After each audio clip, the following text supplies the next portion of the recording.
Yeah, let's do the next part.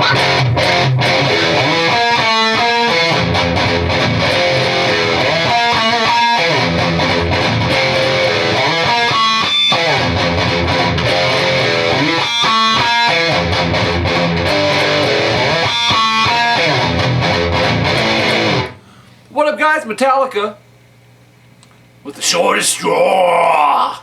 Shortest straw. Too high. Okay. This is an older request for Leanne Ryan. Not Leanne Rhymes. Leanne Ryan. Tuned standard for this one. This is off the And Justice for All CD. Probably the last one that I really, really liked. And it's tricky as hell. It's memorization, you guys. So, and timing. Open E, 2nd fret A, palm mute. 1st fret E, 3rd fret A, palm mute, open E, 2nd fret A, and hits, you know, the top 2 strings, no palm mute. And it does that twice, so you have,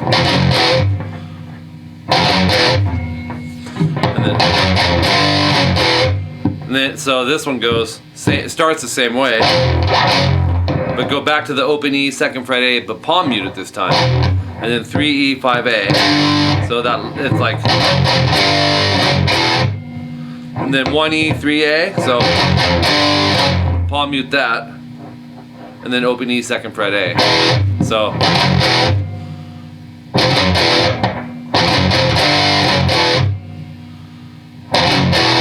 okay, and then back to the first part that you learned. And then they go, and that's open E, 2nd fret A, palm mute.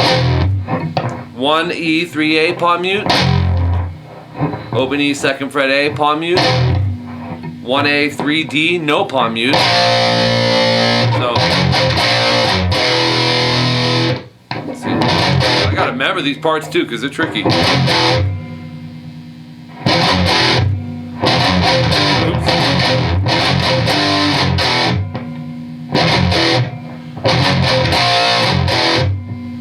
That last one rings out. Then it's back to the first 3 things you did, okay? And then back to this one. I'll say it, because I can't, there's so many little changes. If I don't explain it, I don't want you to get lost. And that's open E, 2nd fret A, palm mute. 1E, 3A, palm mute. Open E, 2nd fret A, palm mute. 3E, 5A, no palm mute. 1E, 3A, palm mute. Open E, 2nd fret A. So, let's take it from this part.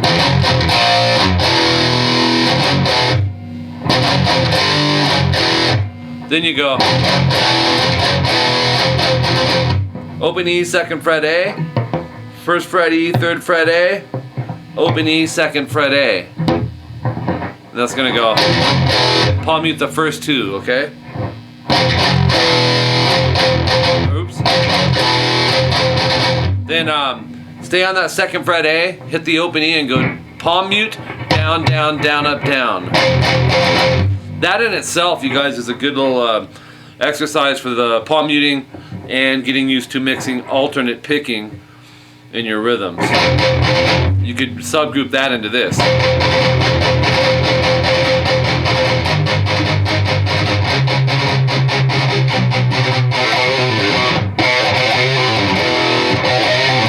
Okay, so you have,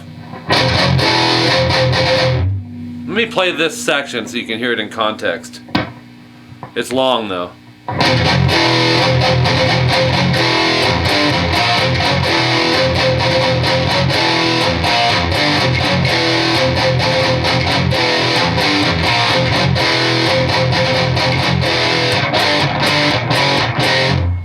long, huh? There's 4 chunks in this. We'll call them little subgroups. Chunk 1 and chunk 3 are the same, which is this. I showed you the first part, right? And then start that again. Palm mute the open E once. 3 𝐒𝐿 once. Open E palm mute once. 1A 3D once. No palm mute. So that's another good subgroup. Okay. Now I want you to get familiar with that subgroup because the next one is the same thing, but they reverse the order of the power chords. Instead of G5 to B flat 5, it's B flat 5 to G5. If you think of music that way, you guys, it's easier to memorize. So here we go.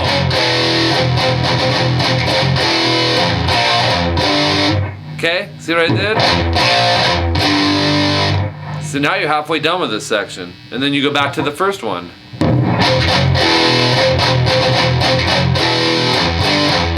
Now you're 75% of the way through.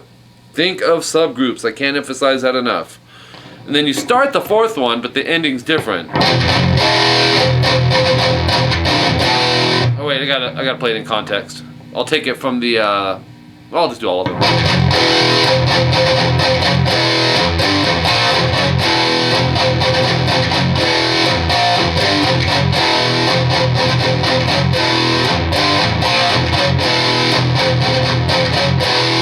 That's the fourth one, so you start it the same way. And then after you do the, you'll palm mute the open E, and then 3 𝐒 5A, and you want to staccato. You want to silence these ones. It'll go, and then go back a half step. That's 1 fret to 2 and 4 on the E and A, and then another half step back, which is 1 E 3A. That's a fine subgroup too, man, if you want to get used to moving power chords. Okay? Watch this hand now and see, because you don't want it to go.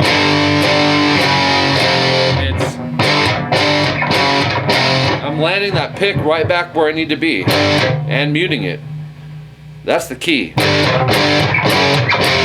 And then you start that whole thing over.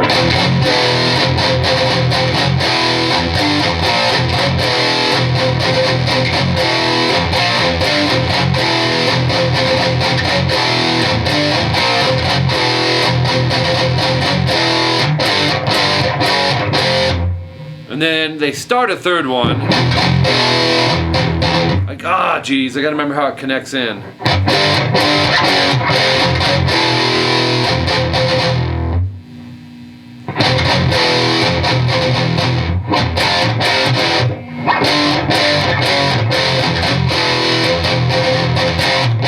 There it is. Start like you're starting it over here in this section. And then go, let's see. And so after you go, do 1 extra palm mute on the open E 2nd fret A. And then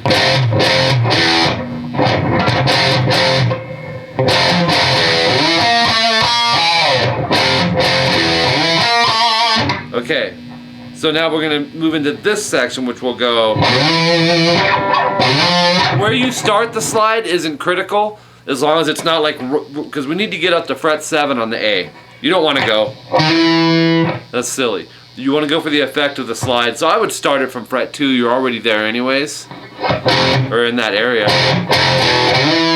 But you'll be 2 times on the 1-3, and then open E 2nd fret A, and then since you're there, you'll slide up to 7, and then go 8, 7, 8 on the D. So you have,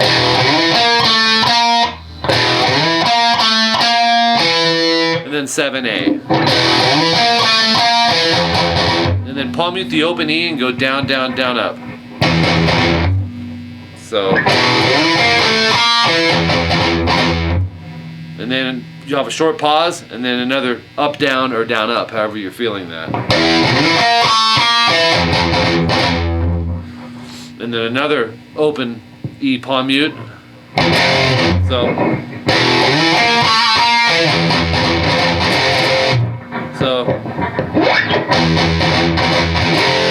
1E 3A, open E, 1E 3A. Then you start that over. But start it with an open E, and then do your slide.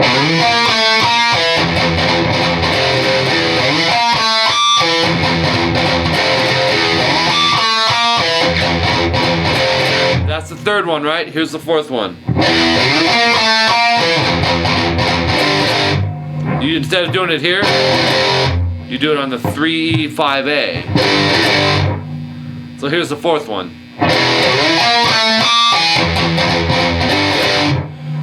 And then the fifth one is this. Same thing, but move it to 5E 7A. Now Metallica, you know, up until, you know, if you listen to I'm not going to say from Kill 'Em All, although they had really long songs on there too, but if you listen to when they did Ride the Lightning, Master of Puppets, and then they came out with Injustice for All, that's the album this song was on. It's pretty progressive, man. A lot of memorized parts. When the Black Album came out, they kind of simplified, and you know, Lars was just doing more of the straightforward beats. Still cool, but this is my personal favorite era. Lots of parts, man, that are worked out. Timing things. James Hetfield's probably one of the best rhythm metal players out there. He would do a lot of stuff fast with downstrokes where other people had to do down up. He had he's just solid, really good rhythm player. So break these pieces down. This is probably a minute of the song, and you'll find with a lot of the older Metallica like that, shoot, I could do like a 3-hour lesson and just to get through one of the older songs, the way I teach, because I like to subgroup and show all the little things that are going on. If you have questions, though, let me know. Sorry this request took so long, dude. I am Ryan, and I'll do some more Metallica to make up for it, because I need some more on here anyways. Did I just say moron? I did, man. Do you know how to, you know, tuna hat? Never mind. Anyways, you guys, subscribe to this channel. Why not? If I was one of you guys, I would do it. Back in the 80s when I was learning, we didn't have this. I had to order them, and they came on a cassette tape, man. You guys know what cassettes are? You older cats like me do. But yeah, that's how I learned. I had to wait 2 weeks. You know, I'd pay for this, you know, Starlicks and stuff, and it would have a tab book with it, and I just worked my butt off. Same concept here. It's subgrouping, taking these little pieces, and it'll come together. Subscribe to this channel. Feel free to comment and ask questions. And spread the word, man, about this channel, Rockin Guitar Lessons 1. That's through YouTube. And my website's rockinguitarlessons.com. $25 a month to join. It should be here in February 2013. Keeping my fingers crossed. A lot of behind-the-scenes man-hours going in to make the site kick, and Byron's kicking butt on it. rockinguitarlessons@hotmail.com. If you want to email me or hit me up on my YouTube inbox, that's even better. If you want to take personal guitar lessons with me, this is what I do, guys. Since 1992. This internet venture I've been doing about 8.5 months as of today, and I ventured into the Skype area because several students of my subscribers asked me about it. I wasn't going to, and I'm very glad I did. It's the fastest, most effective way to get the results if you can afford it. You know, if it fits your budget, I highly suggest it. $50 an hour, $25 a half an hour. We can work on what you want to work on. If you're in a band, you need help writing solos, any of that stuff. My Skype name is Rockin Guitar Lessons. Add me only if you're going to be taking lessons from me. If you want to ask questions, I'm cool with it, but don't do it through Skype, unless you're a student, of course. But you guys know how to contact me for that stuff. What else? PayPal email, tvxpunk@aol.com if you'd like to make a donation. Doesn't happen a lot. When it does, thank you so much. I do appreciate it from the bottom of my heart. As you know, these YouTube lessons are free. They will continue to be free. And, you know, I love it. I love doing it. I'm teaching in one music store. I quit one of them that I'm at, taking a leap of faith here in 2013. I want to do this more exclusively. So it does help me with the bills and keeping things going. So, thanks guys. Spread the word. Mike Gross, rockinguitarlessons.com. We'll talk to you later. Yo!